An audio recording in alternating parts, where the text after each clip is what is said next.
বিচার দিনের একটা দৃশ্য হলো, আল্লাহ বলেন ইয়াউমা ইয়াকুমুর রূহু ওয়াল মালাইকাতু সাফফান লা ইয়াতাকাল্লামুনা ইল্লা মান আযিনা লাহুর রহমান ওয়া ক্বালা সাওয়াবা। যেদিন রূহ ও ফেরেশতাগণ সারিবদ্ধভাবে দাঁড়াবে, এমন এক সময় থাকবে যখন কেউ কথা বলতে পারবে না। এমন এক ধরনের নীরবতা, এমন নীরবতা বিরাজ করবে যার কথা মানবজাতি কোনোদিন শোনেনি। এমন ধরনের নীরবতার অস্তিত্ব কখনো কোনোদিন ছিল না। সেই রকম পিনপতন নীরবতায় আল্লাহ বলেন লা ইয়াতাকাল্লামুন, কেউ কথা বলতে পারবে না, ইল্লা মান আযিনা লাহুর রহমান, দয়াময় আল্লাহ যাকে অনুমতি দিবেন সে ব্যতীত।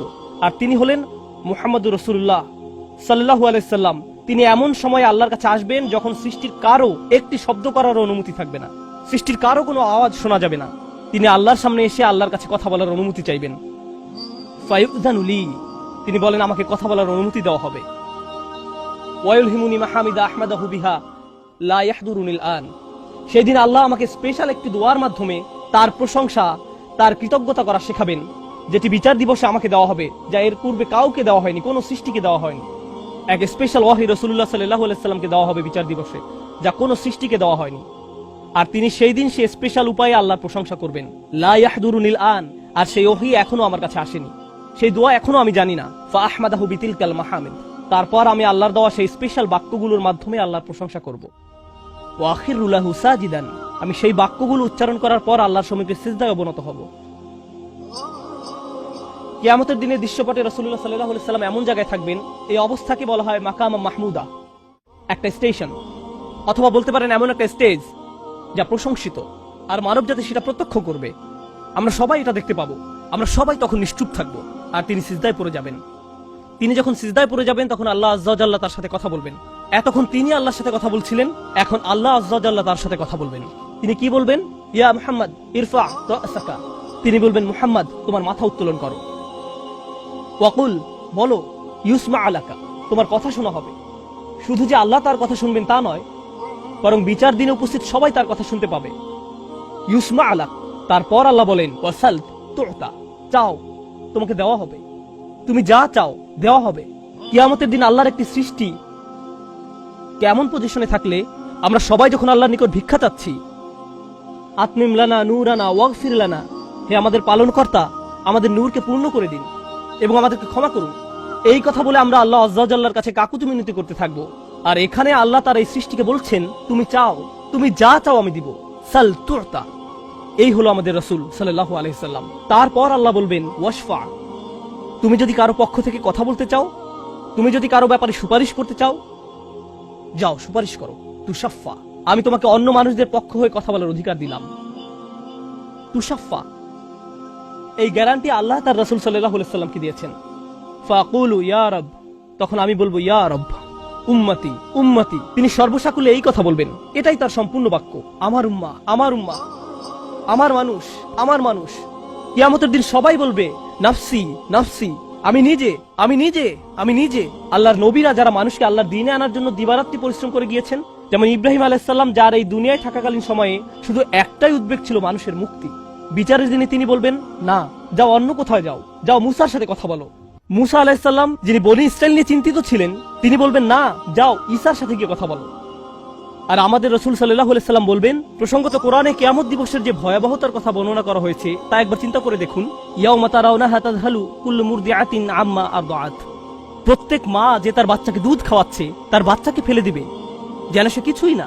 ইয়াফিরুল মারউ মিন আখিহি ওয়া উম্মিহি ওয়া আবিহি, সেদিন মানুষ তার ভাইয়ের কাছ থেকে পালাবে, মায়ের কাছ থেকে পালাবে, বাবার কাছ থেকে পালাবে। ওয়া সাহিবাতিহি ওয়া বানি, তার স্ত্রীর কাছ থেকে পালাবে, ছেলেমেয়ের কাছ থেকে পালাবে। আপনাদের কেউ কেউ হয়তো ইতিমধ্যে স্ত্রীর কাছ থেকে পালিয়ে বেড়ান, তাই আপনাদের কাছে হয়তো এটা অতটা ভীতিপ্রদ নয়। এই আয়াত হয়তো আপনার জন্য ভয়ের নয়, কেউ কেউ ভাবছে অবশেষে। যাই হোক, সমস্ত গুরুত্বের সাথে সেই দিন সবাই কাকে নিয়ে উদ্বিগ্ন থাকবে? নিজেকে নিয়ে। প্রকৃতপক্ষে সেদিন প্রত্যেক ব্যক্তি বলবে ওমান ফিল আরদি জামিআ সুম্মা ইউনজিহ, সবাইকে জাহান্নামে নিয়ে যান এবং বিনিময়ে আমাকে জান্নাতে প্রবেশ করতে দিন। এটাও কোরআনে এসেছে। মানুষ সেদিন এমন মরিয়া হয়ে উঠবে, সেদিন একজন মানুষ আল্লাহর সাথে কথা বলবেন, আর প্রথম যে শব্দগুলো তার মুখ থেকে উচ্চারিত হবে তা হলো উম্মতি উম্মতি। আপনার জন্য আপনার রাসূলের ভালোবাসা এমনই প্রকার সাল্লাল্লাহু আলাইহি সাল্লাম, আমার উম্মাহ আমার উম্মাহ। যদি আমরা তাকে ভালোবেসে থাকি, তাহলে যেই উম্মতের জন্য আল্লাহ রাসূলের এত ভালোবাসা, সেই উম্মতের জন্য আমাদের অন্তরে কিভাবে এত ঘৃণার বাস হয়? কিভাবে সম্ভব এটা? কিভাবে আমাদের পরস্পরের প্রতি এত ক্রোধ, বিচার, সমালোচনা, বিভক্তি, বিদ্বেষ, অনুমান, অহংকার। আর এই মানুষগুলো দাবি করে তারা রাসূলুল্লাহ সাল্লাল্লাহু আলাইহি ওয়াসাল্লামকে ভালোবাসে। এইসব তুচ্ছ বিষয় ভুলে যেতে এই ভালোবাসা কি যথেষ্ট নয়? আমাদের কোন পার্থক্যগুলো এর চেয়ে বড়? তো যখন রাসূলুল্লাহ সাল্লাল্লাহু আলাইহি ওয়াসাল্লাম বলবেন উম্মতি উম্মতি, আল্লাহ সুবহানাহু ওয়া তাআলা বলবেন ফায়াকুলু ইনতালিক, এগিয়ে যাও, ফাআখরিজ মিনহা মান কানা ফি কলবিহি মিসকালা শাইরাতিন মিন ঈমান, মনোযোগ দিয়ে শুনুন, যাও এখান থেকে বের করে নাও যাদের অন্তরে ঈমান আছে, এমনকি এখানে শারিয়া মানে বার্লি দানা, যা সামান্য একটু লম্বা হয়, যাদের অন্তরে এতটুকু পরিমাণ ঈমানও আছে, যে কোনো ঈমান যদি তাদের অন্তরে থেকে থাকে তাহলে তাদেরকে বের করে নাও। আপনি এগিয়ে যান এবং বের করে নিন। দৃশ্যপটটি কল্পনা করুন, রাসূলুল্লাহ সাল্লাল্লাহু আলাইহি ওয়াসাল্লাম মানুষকে রাখছেন, যাও যাও যাও, তিনি তাদেরকে সরিয়ে নিচ্ছেন। কিছু মানুষকে নিয়ে যাওয়ার পর ফেরেশতারা থামিয়ে দিলেন, কারণ কারো কারো ঈমান এর চেয়েও ছোট। সামান্য পরিমাণ ঈমান বলতে আসলে কি বোঝায়? কেউ একজন হারাম কোনো কাজে যুক্ত ছিল, সে ভয়ানক কিছু একটা করছিল, কাজটা করে ফেলার পর তার মনে অনুশোচনা জাগ্রত হলো, তার ভেতর থেকে কিছু একটা বলছে এটা খারাপ কাজ, আমার এটা করা উচিত নয়, আল্লাহ আমাকে এটা সম্পর্কে জিজ্ঞাসা করবেন। তারপর কোনো একভাবে তার এই চিন্তাটাকে সে দমিয়ে দিল, থাক এখন চিন্তা করার দরকার নেই। কিন্তু পরবর্তীতে সে আল্লাহর কাছে দোয়া করে বলল, ইয়া আল্লাহ, আমি জানি না কিভাবে এই কুঅভ্যাস থেকে বাঁচবো, আমাকে এর থেকে মুক্তি দিন। আমি চাই না এটা আমার জীবনে আর ঘটুক, কিন্তু তবু আমি এটাতে আটকা পড়ে আছি। অতি ক্ষুদ্র ঈমান তার ভেতর থেকে চিৎকার করছে, অন্য কেউ এটা শুনতে পারছে না, তার অন্তর এটা শুনছে। আর আল্লাহ আজ্জা জাল্লা বলছেন, তারা যদি এতটুকু ঈমানও দেখাতে পারে, আপনি এগিয়ে যান, তাদেরকে বের করে নিয়ে আসুন, আপনি তাদেরকে বের করে নিয়ে আসুন। আর তিনি যখন এভাবে মানুষদেরকে বের করে নিয়ে আসবেন, তখন ফেরেশতারা একসময় থামিয়ে দিবেন, কারণ অনেক মানুষের অন্তরে এতটুকু ঈমানও নেই, সামান্য অনুতাপটুকু তাদের অন্তরে ছিল না, তাকে থামিয়ে দিবেন। ফাআনতালিক ফাফআল, আমি গিয়ে এমনই করব, সুম্মা আউদ, তারপর আমি ফিরে আসব। অর্থাৎ ফেরেশতারা থামিয়ে দিবে, আর অন্য মানুষেরা সেখানে কাঁদতে থাকবে, আমাদের কি হবে, আমাদের কি হবে। তারপর রাসূলুল্লাহ সাল্লাল্লাহু আলাইহি ওয়াসাল্লাম ফেরত আসবেন, ফাআহমাদাহু বিতিলকাল মাহামিদ, অতঃপর আমি পুনরায় সেসব প্রশংসা বাক্য দ্বারা আল্লাহর প্রশংসা করব। লক্ষ্য করুন, প্রথমবার তিনি প্রার্থনা করার জন্য অনুমতি চেয়েছিলেন, তাই না? দ্বিতীয়বারের বেলায় অনুমতির কোনো উল্লেখ নেই। লক্ষ্য করেছেন, তিনি আসলে সাথে সাথে আল্লাহর প্রশংসা করা শুরু করবেন। আল্লাহ কি তাকে এমনটি করতে বলেছেন? না, এটা হলো নিজ উম্মতের প্রতি তার অপরিসীম ভালোবাসার বহিঃপ্রকাশ। তিনি আবারও আল্লাহর প্রশংসা করা শুরু করবেন, এই আশায় যে আল্লাহ তাকে অটোমেটিক অনুমতি দিবেন। সুম্মা আখিরু লাহু সাজিদান, আর সিজদায় পড়ে যাব। ফায়াকুলু ইয়া মুহাম্মদ, আমাকে বলা হবে, হে মুহাম্মদ, ইরফা রাসাকা, তোমার মাথা উঠাও। কুল ইসমা আলাকা, বলো তোমার কথা শোনা হবে। ওয়াসাল তুতা, চাও তোমাকে আবার দেওয়া হবে। ওয়াশফা তুশাফা, সুপারিশ করো, সুপারিশ গ্রহণ করা হবে। তোমাকে সুযোগ দেওয়া হবে তাদেরকে বের করে নেয়ার, তোমাকে তাদের জন্য সুপারিশ করার সুযোগ দেওয়া হবে। ফাআকুলু ইয়া রব উম্মতি উম্মতি, আমি তখন বলবো, হে আমার রব, আমার উম্মত, আমার উম্মত। তিনি তো ইতোমধ্যে অল্প ঈমানের অধিকারীদেরকে বের করে নিয়েছেন। ফায়াকুলু ইনতালিক, এরপর আল্লাহ বলবেন, এগিয়ে যাও। ফাআখরিজ মিনহা মান কানা ফি কলবিহি মিসকালা যাররাতিন আও খারদালাতিন মিন ঈমান, তোমাকে সুযোগ দেওয়া হবে তাদেরকে বের করে নেয়ার, সুপারিশ গ্রহণ করা হবে। যাদের অন্তরে এক বিন্দু পরিমাণ ঈমান আছে, বালির দানা নয়, বালির দানা তো এতটুকু লম্বা, বরং বিন্দু পরিমাণ। খারদালা মানে সরিষার দানা, অতি ক্ষুদ্র বিন্দুর মতো। আর যখন আল্লাহ বলছেন এর ওজনের মতো, বর্তমানে আমাদের কাছে ডিজিটাল ওজন মাপার যন্ত্র আছে, আগের দিনে পাল্লা ছিল, তাই আপনি যখন এক মুষ্টি চাল এক পাল্লায় রাখতেন, সেটা হয়তো তেমন একটা ঝুঁকতো না। যদি একটু বেশি করে চাল রাখতেন তখন একটু ঝুঁকতো। এখন ডিজিটাল ওজন মাপার যন্ত্র দিয়ে গ্রাম, কিলোগ্রাম মাপা হয়। এমনকি সামান্য কয়েক দানা রাখলেও যন্ত্রের স্ক্রিনে ভেসে উঠে 0.001 গ্রাম। এখন শুধু একটি চাল রেখে দেখুন বা একটি সরিষার দানা রেখে দেখুন, স্ক্রিনে কিছু ভেসে উঠে কিনা? কিছুই হয় না, কিছুই হয় না। আর আল্লাহ বলছেন, আমি তোমার সুপারিশের কারণে, রাসূলুল্লাহ সাল্লাল্লাহু আলাইহি সাল্লামের দোয়ার কারণে এমন মানুষদেরকেও মুক্তি দিব যাদের ঈমান এমনকি এই দুনিয়ায়ও মাপা যায় না, এই দুনিয়ায়ও মাপা যায় না। প্রসঙ্গত, আপনি যদি একটি দানা খান, বুঝতে পারবেন যে কিছু খেয়েছেন, আপনি এমনকি বুঝতেও পারবেন না। এটা হলো এমন ধরনের ঈমান যার আছে, এটা সে নিজেও ভালোভাবে বুঝতে পারে না, এমনকি তারা নিজেরাও ঠিকমতো বুঝে উঠতে পারে না যে ঈমান আছে, আর অন্যরা কিভাবে বুঝবে। আর কেউ যদি একটি দানা আহার করে, এটা তাদের পুষ্টি সাধনে তেমন কোনো ভূমিকা রাখতে পারে না, এটা শরীরের জন্য যথেষ্ট পরিমাণের খাবার নয়। ঠিক তেমনি যার সরিষার দানা পরিমাণ ঈমান ছিল, সেই ঈমানও একটি ভালো জীবন অতিবাহিত করার জন্য তা যথেষ্ট ছিল না, কিন্তু তাদের অন্তরের কোনো এক জায়গায় একটি ঈমানের বাস ছিল। আল্লাহ বলছেন, তুমি এমন যাদেরকে পাও তাদেরকেও বের করে নিয়ে আসো। ফাআখরিজহু ফাআনতালিক, আমি যাব এবং তাই করব। আর এটা বিশাল এক জনগোষ্ঠী যারা আল্লাহর কাছ থেকে দূরে সরেছিল, তাদের ভেতরে একেবারে ক্ষুদ্র কিছু ঈমান ছিল। এরপর তো আর কিছু নেই মনে হচ্ছে, ঘটনা শেষ। কিন্তু রাসূলুল্লাহ সাল্লাল্লাহু আলাইহি সাল্লাম এখানেই থেমে যাননি। ফাআহমাদাহু বিতিলকাল মাহামিদ সুম্মা আখিরু লাহু সাজিদান, তিনি এখানেই থেমে যাননি, তিনি আবারও ফিরে যাবেন এবং আমি সেসব প্রশংসা বাক্য দিয়ে আল্লাহর প্রশংসা করব এবং আবারও সিজদায় পড়ে যাব। ফায়াকুলু ইয়া মুহাম্মদ ইরফা রাসাকা, আমাকে বলা হবে হে মুহাম্মদ মাথা উঠাও। ওয়াকুল ইসমা আলাকা, বলো তোমার কথা শোনা হবে। ওয়াসাল তুতা, চাও দেয়া হবে। আল্লাহ আযজা ওয়া জাল্লা সহজেই বলতে পারতেন তুমি তো ইতিমধ্যে চেয়েছো এবং তোমাকে দেয়া হয়েছে, কিন্তু তৃতীয়বারের মতো রাসূলুল্লাহ সাল্লাল্লাহু আলাইহি সাল্লামকে বলা হচ্ছে ওয়াশফা তুশাফা, এগিয়ে যাও, মানুষের জন্য সুপারিশ করো, গ্রহণ করা হবে, তোমাকে তাদের পক্ষে চাওয়ার সুযোগ দেওয়া হবে, আমি তোমাকে এটা দিচ্ছি। ফাআকুলু ইয়া রব উম্মতি উম্মতি, আমার উম্মাহ আমার উম্মাহ। এখন চলুন এখানে একটু থামি। যদি আপনি এই সুযোগ পেতেন, আল্লাহ যদি আপনাকে বলতেন তুমি যা চাও তাই পাবে, তুমি চাও দেওয়া হবে, যা কিছুই তুমি চাও না কেন, আমাদের বিশাল একটা লিস্ট আছে, রাসূলুল্লাহ সাল্লাল্লাহু আলাইহি সাল্লামকে এই সুযোগ কয়বার দেওয়া হয়েছে? 3 বার। কত মিলিয়ন মানুষকে ইতিমধ্যে রক্ষা করা হয়েছে। তৃতীয়বার তো তিনি নিজের জন্য কিছু চাইতে পারতেন। আমরা তো মানুষ, আল্লাহ যদি বলেন চাও আমি দিব, আর এই মানুষটি আল্লাহর সামনে দাঁড়িয়ে আছেন আর তাকে বলা হচ্ছে, কিন্তু তারপরেও তার জিহ্বায় উম্মাহ উম্মতি উম্মতি, তো আল্লাহ বলবেন ফায়াকুলু ইনতালিক, সামনে এগিয়ে যাও। ফাখরিজ মান কানা ফি কলবিহি আদনা আদনা আদনা মিসকাল হাব্বাতিন খারদালিম মিন ঈমান, যাও সামনে এগিয়ে যাও এবং এমন প্রত্যেক ব্যক্তিকে বের করে আনো যার একটি সরিষার অতি ক্ষুদ্র অতি ক্ষুদ্র অতি ক্ষুদ্র অংশ পরিমাণ ঈমান আছে। এত ক্ষুদ্র বিন্দু যাকে আপনারা হয়তো মাইক্রোস্কোপিক বলবেন, যদি তাদের এক অ্যাটম বা এক সাব অ্যাটমিক কণার পরিমাণ ঈমান থাকে, এই পৃথিবীতে যা দেখা শোনা বা উপলব্ধি করা সম্ভব নয়, যদি তাদের গভীর অবচেতন মনের কোথাও কণা পরিমাণ ঈমান থাকে, যদি তাদের ততটুকু ঈমান থাকে, এগিয়ে যাও এবং তাদের বের করে নিয়ে আসো। যদি তাদের অন্তরে এতটুকু ঈমান থাকে, তো আল্লাহ রাসূলুল্লাহ সাল্লাল্লাহু আলাইহি সাল্লামকে বলবেন ফাআখরিজহু মিনান নার, তাদেরকে আগুন থেকে বের করে আনো। কথাটা মনোযোগ দিয়ে শুনুন, তাদেরকে কোথা থেকে বের করে আনো? আগুন থেকে। অর্থাৎ কিছু মানুষ ইতোমধ্যে জাহান্নামে পতিত হয়ে গেছে। অনেক মানুষ এই হাদিস পড়ে মনে করে আমরা জাহান্নাম থেকে মুক্তি পেয়ে যাব, আগুন আমাদের স্পর্শ করবে না, কিন্তু হাদিস এই কথা বলছে না।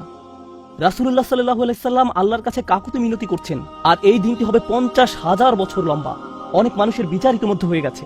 আর আমি আপনাদেরকে সেই আগুন সম্পর্কে শুরুতে বলেছিলাম, আপনি যদি এর বাতাসের স্পর্শ পান 1 সেকেন্ডেরও কম সময়ের জন্য, আপনার মনে হবে এর চেয়ে ভয়ঙ্কর আর কোনো শাস্তি হতে পারে না।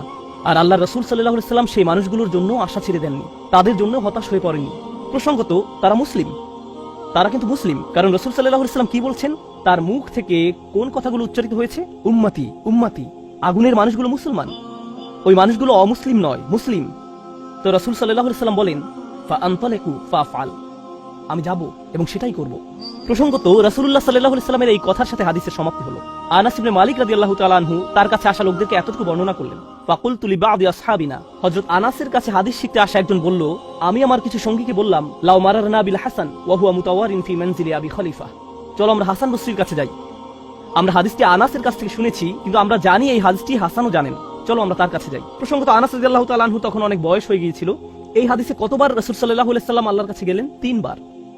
রাসূলুল্লাহ সাল্লাল্লাহু আলাইহি সাল্লাম ইন্তেকাল করেছেন বহু বছর আগে। আমরা জেনেছি এই হাদিস হাসান বসরিও জানেন, তারা আগে কখনো এই ধরনের কথা শুনেনি। খুবই আশ্চর্যজনক কথা। এজন্য তারা ব্যাপারটা যাচাই করতে চাচ্ছিলেন যে দেখা যাক হাসান বসরিও একই হাদিস বর্ণনা করেন কিনা। তারা শুনেছে হাসান বসরি বাস করেন আবু খলিফার বাড়ির পেছনের একটি ঘরে, তাই তারা হাসান বসরিকে খুঁজতে লাগলো। তারা তাকে খুঁজে পেলেন। হাদাসানা আনাস ইবনে মালিক ফাআতাইনাহু ফাসাল্লামনা আলাইহি, তো আমরা তার কাছে এলাম এবং তাকে সালাম দিলাম। ফাআদিনা লানা, তিনি আমাদেরকে প্রবেশের অনুমতি দিলেন। ফাকুলনা লাহু ইয়া আবা সাঈদ, আমরা তাকে বললাম হে সাঈদের পিতা, জিনাকা মিন ইনদি আখিকা আনাস ইবনে মালিক, আমরা আপনারই ভাই আনাস ইবনে মালিকের নিকট হতে আপনার কাছে আসলাম। ফালাম নারা মিসলা মা হাদাসানা ফি শাফাআত, শাফাআত বিষয়ে তিনি যেমন বর্ণনা দিয়েছেন তেমনটা বর্ণনা করতে আমরা আর কাউকে দেখিনি। ফাকালা হি, তিনি বললেন হ্যাঁ তোমরা তো জানো। ফাহাদাসনাহু বিল হাদিস, আমার কাছে সেটি বর্ণনা করো, দেখি তোমরা আনাসের কাছ থেকে কি শুনেছো। তো তারা তার নিকট সম্পূর্ণ হাদিসটি বর্ণনা করে শোনালেন। ফাআনতাহা ইলা হাদাল মাওদি', আমরা এই পর্যন্ত অর্থাৎ 3 বার রাসূল সাল্লাল্লাহু আলাইহি সাল্লামের সুপারিশের কথা বলে শেষ করলাম। ফাকালা হি, তিনি বললেন আরো বর্ণনা করো। ফাকুলনা লাম ইয়াজিদ লানা আলা হাযা, আমরা বললাম তিনি তো এর অধিক আমাদের কাছে বর্ণনা করেননি, আমাদেরকে এতটুকুই বলেছেন। এখন হাসান কথা বলছেন, লাকাদ হাদাসানি ওয়া হুয়া জামিউ মুনযু 20 সানাতান, তিনি অর্থাৎ আনাস আমার কাছে এই হাদিস বর্ণনা করেছেন যখন তিনি তখন যুবক ছিলেন, 20 বছর আগে। কত বছর আগে? 20 বছর আগে। আমি নিশ্চিত না তিনি কি বাকিটুকু ভুলে গেলেন, নাকি তিনি তোমাদেরকে বাকিটুকু বলেননি, কারণ তাহলে তোমরা অলস হয়ে পড়বে। ফালা আদ্রি আনাসি আম কারিহা আন তাত্তাকিলু, তিনি এরপর বললেন, এই হাদিসের চতুর্থ একটি অংশ আছে, আর আমি নিশ্চিত নই তোমাদের বলা উচিত কিনা, কারণ তার এখন বয়স বেশি হয়েছে, তার স্মরণশক্তি ওইভাবে কাজ করছে না। কিন্তু আমার সন্দেহ তিনি তোমাদের বলেননি, কারণ তোমরা এতে অলস হয়ে পড়বে। তারা বলল, ইয়া আবা সাঈদ হাদ্দাসানা, কিন্তু আপনি কি আমাদেরকে এটা বলতে পারেন? আমরা আসলে জানতে চাই। ফাদহিকা, তিনি হাসতে শুরু করলেন। ফাকালা খুলিকাল ইনসানু আজুলা, তিনি কোরআনের একটি আয়াত উল্লেখ করে বললেন, মানুষকে সৃষ্টি করা হয়েছে তাড়াহুড়া প্রবণ করে। মা যাকারতুহু ইল্লা ওয়া আনা আদরি আন উহাদ্দিসুকুম হাদ্দাসানি কামা হাদ্দাসাকুম বিহি, আমি তো বর্ণনার উদ্দেশ্যেই তোমাদের কাছে বিষয়টি উল্লেখ করলাম। তিনি তাদেরকে উৎসুক করে তুলেছিলেন, আমি তোমাদেরকে বলবো তিনি তোমাদের নিকট যা বলেছেন তা সত্য। হাসান আরো বলেন, রাসূলুল্লাহ সাল্লাল্লাহু আলাইহি ওয়াসাল্লাম বলেন, এরপর আমি চতুর্থবারের মতো ফিরে আসবো। ফা আহমাদাহু বিতিলকাল মাহামিদ, এবং সেসব প্রশংসা বাক্য দিয়ে আল্লাহর প্রশংসা করব, যে বাক্যগুলো আল্লাহ আমাকে দিয়েছেন, যা অন্য কোন সৃষ্টিকে এর পূর্বে দেওয়া হয়নি, এবং সিজদায় পড়ে যাব। সুম্মা আখিরু লাহু সাজিদান, তখন বলা হবে, ফায়ুকালু ইয়া মুহাম্মদ ইরফা রাসাকা, হে মুহাম্মদ মাথা উঠাও। ওয়াকুল ইউসমা, বলো তোমার কথা শোনা হবে। ওয়াসাল তুআতা, চাও দেয়া হবে। ওয়াশফা তুশাফা, শাফায়াত করো গ্রহণ করা হবে। এই সময়ে এসে এতটুকুর চেয়ে ছোট ঈমানও আর অবশিষ্ট নেই। সকল সম্ভাব্য ঈমানওয়ালাদের মুক্তি হয়ে গেছে। আদনা আদনা আদনা মিসকাল হাব্বা, সবাই মুক্তি পেয়ে গেছে। ফাআকুলু ইয়া রব ইযান লি ফি মান ক্বালা লা ইলাহা ইল্লাল্লাহ। এখন রাসূলুল্লাহ সাল্লাল্লাহু আলাইহি ওয়াসাল্লাম বলেননি উম্মতি, এইবার তিনি উম্মতি বলেননি, তিনি বলছেন, হে আমার প্রতিপালক, আমাদেরকে তাদের সম্পর্কে শাফায়াত করার অনুমতি দান করুন যারা বলেছে লা ইলাহা ইল্লাল্লাহ। যে এমনকি এই কথা বলেছে, আচ্ছা ঠিক আছে, আমার মনে হয় একজন সৃষ্টিকর্তা আছেন। একটি কলেজ ক্যাম্পাসে হয়তো একদল ছাত্র মুসলিম ছাত্রদের সাথে আলোচনা করছে। তখন একজন বলল, আচ্ছা ঠিক আছে, দার্শনিক দৃষ্টিকোণ থেকে মেনে নিলাম একজন ঈশ্বর রয়েছেন, ঠিক আছে আমি মানলাম যে একজন ঈশ্বর আছেন। আমি বলছি না যে আমি মুসলিম। যদি উপাসনা করতেই হয় তাহলে শুধু এক ঈশ্বরের উপাসনা করতে হবে। তাদের অন্তরে কোনো অনুভূতি নেই, তারা কারো ইবাদত করছে না, তারা শুধু এই উপসংহারে পৌঁছেছে। প্রসঙ্গত এই ধরনের একটা সাদৃশ্য পাওয়া যায় সূরা হুজরাতের একটা আলোচনায়। আল্লাহ বলছেন, ফাকালাতিল আরাবু আমান্না কুল লাম তুমিনু ওয়ালাকিন কুলু আসলামনা, বেদুইনরা বলে আমরা ঈমান এনেছি। বলো তোমরা ঈমান আনোনি, বরং তোমরা বলো আমরা আনুগত্য স্বীকার করেছি। তোমরা শুধু ইসলামের প্রাথমিক ধারণা গ্রহণ করেছো। ধারণা থাকে এখানে, আর ঈমান কোথায় থাকে? যাদের অন্তরে কিছু ঈমান ছিল তাদের ইতোমধ্যে নেওয়া হয়ে গেছে।